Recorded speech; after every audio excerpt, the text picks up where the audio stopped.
পুরুষের রোজগারের উপর পর্যায়ক্রমে কার হক বেশি, স্ত্রী সন্তানের নাকি মা বাবা ভাই বোনের?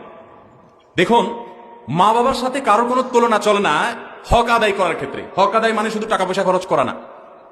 আল্লাহ এবং তার রাসূল সাল্লাল্লাহু আলাইহি সাল্লামের পর সর্বোচ্চ শ্রদ্ধা পাওয়ার হকদার, সর্বোচ্চ ভালোবাসার হকদার কে? মা এবং বাবা। মা বাবার চাইতে বেশি ভালোবাসা পাওয়ার হকদার পৃথিবীতে আর কেউ, শ্রদ্ধার হকদার আর কেউ। কিন্তু অর্থ ব্যয় করার ব্যাপারটা একটু ভিন্ন।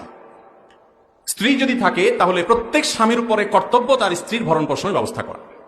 মা বাবার যদি টাকা পয়সার অভাব না থাকে, নিজেদের যা আছে সেটা তারা যদি চলতে পারেন, তাহলে শরীয়ত সন্তানের উপরে সন্তানের বাবা মার ভরণ পোষণ দেওয়াটাকে ফরজ করেনি।